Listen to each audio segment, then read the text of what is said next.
الحمد لله رب العالمين والصلاة والسلام على رسوله الكريم وعلى آله وأصحابه أجمعين۔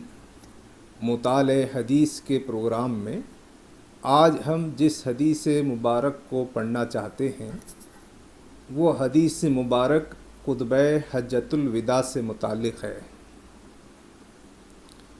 ہم خطبہ حجۃ الوداع اس کے مندرجات پڑھیں گے اور اس سے سبق حاصل کرنے کی کوشش کریں گے۔ یہ خطبہ حجۃ الوداع حدیث کی تقریباً تمام ہی کتابوں میں درج ہے۔ کتاب الحج اور دیگر عنوانات کے تحت بخاری شریف میں، مسلم شریف میں، دیگر حدیث کی کتب میں یہ بات درج ہے۔ خطبہ حجۃ الوداع 9 ذی الحج 10 ہجری کو دیا گیا تھا۔ مارچ 632 عیسوی کی یہ بات ہے۔ نبی محترم رسول اللہ صلی اللہ علیہ وسلم نے جو خطبہ حجۃ الوداع دیا ہے اس کی بڑی اہمیت ہے۔ اس کی پہلی وجہ کہ یہ صحابہ اکرام کا سب سے بڑا اجتماع تھا۔ اس وقت تقریباً 1.5 لاکھ صحابہ اکرام جمع تھے جن کے سامنے یہ خطبہ دیا گیا۔ یہ سب سے بڑا اجتماع تھا۔ دوسرا، یہ اس وقت دیا گیا، اس دور میں دیا گیا جب نبی صلی اللہ علیہ وسلم مظلومیت کے دور سے نکل چکے تھے۔ آپ ایک طاقتور حکمران، ایک طاقتور قائد، رہنما کی حیثیت میں سماج میں موجود تھے۔ دنیا میں کمزوری سے طاقت میں آنے کے بعد جو خطبات دیے جاتے ہیں یہ خطبہ اس سے مختلف ہے۔ پہلے سے زیادہ عجز و انکساری اس خطبے میں موجود ہے۔ پہلے سے زیادہ اللہ تعالیٰ کی حمد و شکر اس خطبے کے اندر موجود ہے۔ یہ خطبے کی دوسری اہم خصوصیت یہ ہے کہ اللہ کے رسول نے صحابہ اکرام کے درمیان میں یہ بات فرمائی کہ اس کے بعد میری آپ لوگوں سے اس موقع پر اس طریقے سے ملاقات ہوگی اس کا امکان کم ہے۔ یہ میری آخری ملاقات، آخری گفتگو، آخری تقریر ہوگی۔ اس لیے اس خطبے کی حجۃ الوداع کی بڑی اہمیت۔ تیسرے، اس خطبہ حجۃ الوداع سے اسلام کا جو پیغام ہے، اسلام دنیا میں کیا چاہتا ہے، دنیا کے انسانوں سے کیا بات کرنا چاہتا ہے، اس کو اس خطبے میں پیش کیا گیا ہے۔ ہم کو ہمارے ملک بھارت میں اس خطبے کے پیغام کو سارے سماج میں پیش کرنے اور اس کے علم بردار بننے کی ضرورت ہے۔ اس میں ایسی تعلیمات پیش کی گئی ہیں اور ایسی نصیحتیں پیش کی گئی ہیں جو ہمارے لیے زندگی کا سامان ہے۔ چونکہ خطبہ بہت طویل ہے، اس میں کی وہ باتیں جن کا ہم کو بھارت میں، بھارت کے مسلمانوں کے لیے، بھارت کے تمام شہریوں کے لیے جن کی سخت ضرورت ہے، ان کا ہم مطالعہ کرنے کی کوشش کریں گے۔ اس خطبے میں آغاز میں رسول اللہ صلی اللہ علیہ وسلم نے اللہ تعالیٰ کی حمد و ثنا بیان کی اور اللہ تعالیٰ کے ایک ہونے کی گواہی اور محمد صلی اللہ علیہ وسلم کے اللہ کے رسول اور بندے ہونے کی بات کو پیش فرمایا۔ اس کے بعد اس بات کا ذکر ہے کہ اس کے بعد اس جگہ تم سے پھر مل نہ سکوں۔ جو پہلی بات اللہ کے رسول نے ارشاد فرمائی، اے اللہ کے بندو، میں تمہیں اللہ سے ڈرنے کی تاکید کرتا ہوں اور اس کی اطاعت پر مضبوطی سے قائم ہونے کی نصیحت کرتا ہوں، اور میں اسی بات سے ابتدا کرتا ہوں جو سراسر بھلائی ہے۔ اس سے آغاز فرمایا جو ہمارے لیے آپس میں جو بہت اہم ہے، وہ بات فرمائی جا رہی ہے، لوگو، تمہارے خون، تمہارے مال، تمہاری آبروئیں تمہارے لیے ایک دوسرے پر قیامت تک کے لیے حرام ہیں، اور ایسے ہی حرام اور محترم جیسے تمہارا یہ آج کا دن، یہ مہینہ اور یہ شہر حرمت والا ہے۔ پھر اللہ کے رسول نے لوگوں سے کہا، حاضرین سے کہا، گواہی دو کہ کیا میں نے تمہیں پیغام پہنچا دیا؟ لوگوں کی آوازیں آئی کہ آپ نے پیغام پہنچا دیا، پیغام پہنچانے کا حق ادا کر دیا۔ آپ صلی اللہ علیہ وسلم نے آسمان کی طرف انگلی اٹھا کر فرمایا، اے اللہ تو بھی گواہ رہنا۔ یہ خطبے کا ایک حصہ ہے جس پر ہم غور کریں۔ تمہارے خون، تمہارے مال اور تمہاری آبروئیں، عزتیں تمہارے لیے ایک دوسرے پر قیامت تک کے لیے حرام ہیں۔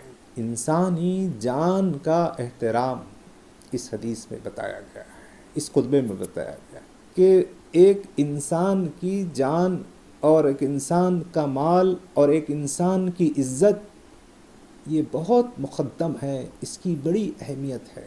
اللہ کے رسول نے بعض احادیث میں ارشاد فرمایا، وہ شخص مسلمان نہیں ہے جس کے ہاتھ سے دوسرے مسلمان کی جان اور مال، اس کی عزت محفوظ نہ ہو۔ یہ بات تو سب انسانوں کے لیے ہے کہ اس کی جان اور اس کی مال اور اس کی عزت کی حفاظت ہو۔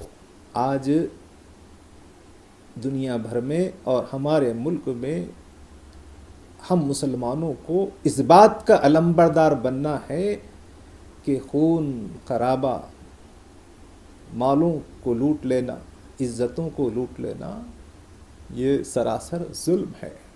اس کی حفاظت اور اس کی حفاظت کے لیے جو تعلیمات کی ضرورت ہے وہ تعلیمات اسلام پیش کرتا ہے۔ آج ہمارے ملک میں بھی خون، مال اور آبروئیں محفوظ نہیں ہیں۔ اس کا مطلب یہ ہے کہ ہمارے ملک کو، ہمارے بھارت کی عوام کو، ہم کو اللہ کے رسول کی ان تعلیمات کی سخت ضرورت ہے۔ اللہ کے رسول نے فرمایا، اس خطبے کا ایک دوسرا اہم حصہ، خبردار سود حرام ہے اور جاہلیت کا سود ختم کیا جاتا ہے، البتہ تمہارے لیے راس المال جو اصل کیپٹل ہے اس پر حق ہے۔ نہ تم کسی پر ظلم کرو، نہ تم پر ظلم کیا جائے۔ اللہ نے فیصلہ کر دیا ہے کہ کوئی سود نہ رہنے پائے، اور پہلا سود جس کے ساخت کرنے سے میں اس کی ابتدا کرتا ہوں وہ میرے اپنے چچا عباس بن عبد المطلب رضی اللہ تعالیٰ عنہ کا سود ہے۔ اسی خطبے کا حصہ ہے۔ اس سے یہ سبق ملتا ہے کہ مسلمانوں کو بھارت کے اندر جو بات پورے علم، پوری دلیل، پوری قوت، پوری یکسوئی اور محنت سے پیش کرنا ہے کہ سود پر مبنی نظام یہ انسانیت کے حق میں، انسانوں کے حق میں انتہائی نقصان دہ ہے۔ یہ تو بات عوام الناس کو پیش کرنا ہے، دیگر لوگوں کو پیش کرنا ہے، اور جو مسلمان ہیں انہیں سود سے مکمل پرہیز کرنا پڑے۔ سود سے جو فائدہ بظاہر پہنچتا ہوا نظر آتا ہے لیکن حقیقت میں وہ بڑا گھاٹا ہے، فرد کے لیے بھی، سماج کے لیے بھی۔ اس سود سے مکمل پرہیز کرنے کی پوری امت کو کوشش کرنا ہے۔ ان احادیث میں، یہ حدیث کہیں یا اللہ کے رسول صلی اللہ علیہ وسلم کا جو خطبہ ہے، جو تقریر ہے، جو نصیحت ہے، پھر نبی صلی اللہ علیہ وسلم نے ایک بات ارشاد فرمائی، اے لوگو، شیطان اس سے تو مایوس ہو گیا ہے کہ اب تمہاری اس سرزمین میں اس کی اطاعت کی جائے، پوجا کی جائے، پرستش کی جائے، اس کی بات مانی جائے، لیکن وہ اس بات پر راضی ہے، وہ یہ سمجھتا ہے کہ عبادت کو چھوڑ کر ایسی باتیں ہیں جس کی اطاعت میں تم شیطان کی چال میں پھنس جاؤ گے، حالانکہ تم ان اعمال کو حقیر سمجھتے ہو۔ اس لیے اپنے دین کے متعلق شیطان سے محتاط رہو۔ عبادت تو، پوجا تو شیطان کی نہیں کی جائے گی، لیکن زندگی کے دیگر معاملات میں شیطان الگ الگ راہوں سے ہماری زندگی کو، ہماری اللہ کی اطاعت اور فرمانبرداری کو نقصان پہنچائے گا۔ اس لیے فرمایا گیا کہ شیطان سے ہوشیار رہو۔ یہ پیغام ہم کو اپنے داخلی امت مسلمہ اس پر غور کرنا چاہیے کہ ہم شیطان کے راستے سے، شیطان کی بتائے ہوئے راستے سے، اس کی الگ الگ شکلیں ہیں۔ اسراف ہے، قرآن مجید میں کہا گیا کہ اسراف کرنے والے شیطان کے بھائی ہیں۔ جھوٹ ہے، یعنی الگ الگ گناہ، عبادت کو چھوڑ کر بہت سے گناہ اور دین کی بہت سی تعلیمات ایسی ہیں جس میں شیطان ہمارے اعمال کو ضائع کر دیتا ہے اور ہم اس کی راہ پہ چل پڑتے ہیں۔ اس لیے کہا گیا ہے کہ اس سے محتاط رہنا۔ نبی صلی اللہ علیہ وسلم نے خطبہ حجۃ الوداع میں ارشاد فرمایا، اے لوگو، تمہاری عورتوں کا تم پر حق ہے۔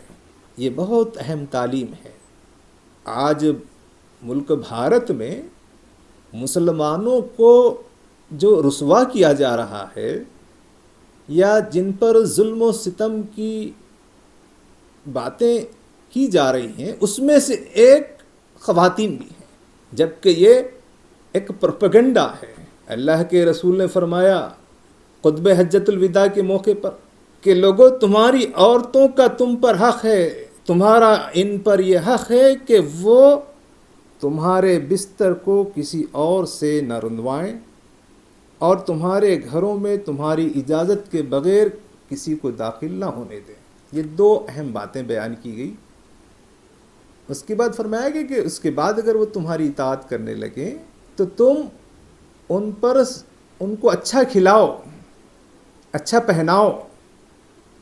اللہ کے رسول نے فرمایا تمہیں عورتوں کے بارے میں بھلائی کی تاکید کرتا ہوں، ان کے بارے میں اللہ سے ڈرو۔ پھر اللہ کے رسول نے فرمایا کہ کیا میں نے اپنی بات پہنچا دی، کیا میں نے پہنچا دیا؟ آوازیں آئی کہ اللہ کے رسول آپ نے حق ادا کر دیا، پہنچا دیا۔ اللہ کے رسول نے فرمایا اے اللہ تو گواہ رہنا۔ تو اس میں ایک اہم سبجیکٹ خواتین ہے۔ تو ہم کو بھارت میں مسلمانوں کی یہ شکل و صورت اور یہ تصور اور خیال بننا چاہیے، اور ہم کو محنت کر کے یہ رخ بنانے کی کوشش کرنا چاہیے کہ عورتوں کا خیال، عورتوں کی حفاظت، عورتوں کی عزت، عورتوں کے حقوق، عورتوں کی تعلیم و تربیت، عورتوں کی صلاحیت، ان سب کے معاملے میں سب سے زیادہ دیکھ بھال میں مسلمان سب سے آگے ہیں۔ یہاں ایک لبرلزم ہے، فیشن پرستی ہے، عریانیت، اور سماج میں بعض جگہ عورتوں کو ان کی صلاحیتوں کو، ان کی تعلیم کو، ان کو آگے بڑھنے میں رکاوٹ بھی بن جاتی ہے۔